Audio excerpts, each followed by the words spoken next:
होता है।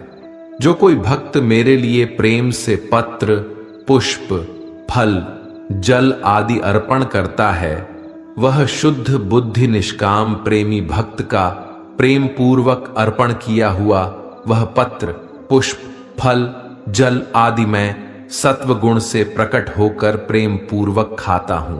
भगवान श्री कृष्ण कहते हैं, हे अर्जुन, तू जो कर्म करता है, जो खाता है, जो हवन करता है, जो दान देता है और जो तप करता है, वह सब मुझे अर्पण कर, मैं तुम्हें मुक्ति प्रदान करूंगा। मेरे लिए ना तो कोई प्रिय है और ना ही अप्रिय है, परंतु जो भक्त मुझको प्रेम से भजते हैं वह मुझ में है और मैं उनमें हूं।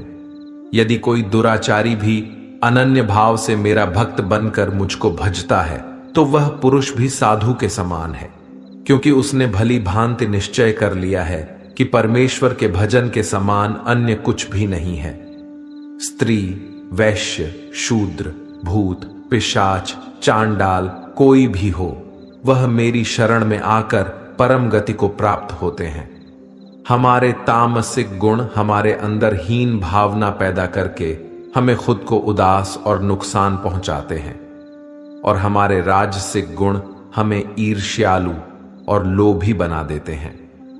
भगवान श्री कृष्ण कहते हैं, हर मनुष्य को तामसिक और राजसिक गुणों को खत्म करके अपने सात्विक गुणों से परिचित होना पड़ेगा। सात्विक गुण वह है जो आत्मा को अपने आसपास की हर चीज से जोड़े रखता है और उन्हें प्यार करना सिखाता है।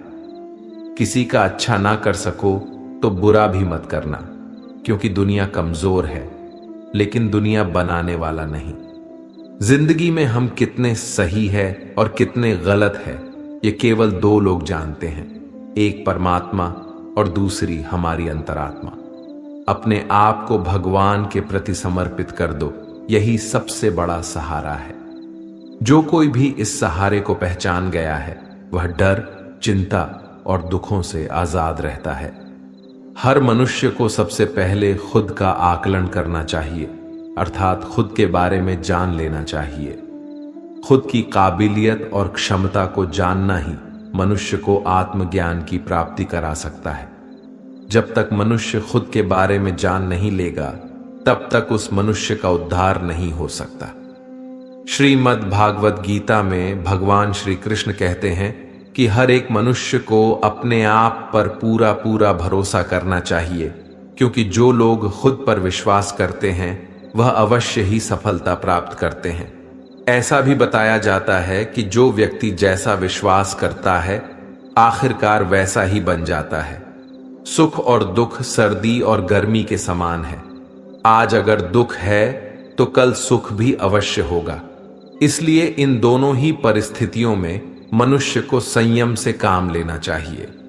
जो मनुष्य अपने सभी काम में मन लगाकर अपना कार्य करते हैं और वह छोटे से छोटे कार्यों में भी खुशी ढूंढ ही लेते हैं, वह लोग निश्चित ही अंत में सफलता प्राप्त करते हैं।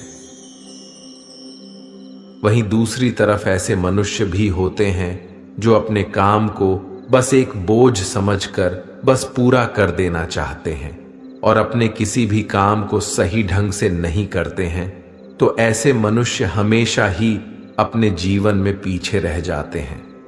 जो लोग स्वार्थी प्रवृत्ति के हैं, जो सिर्फ अपना मतलब साधने में लगे रहते हैं, जिन्हें दूसरों की भलाई से कोई मतलब नहीं है, ऐसे लोगों का कभी भला नहीं होता।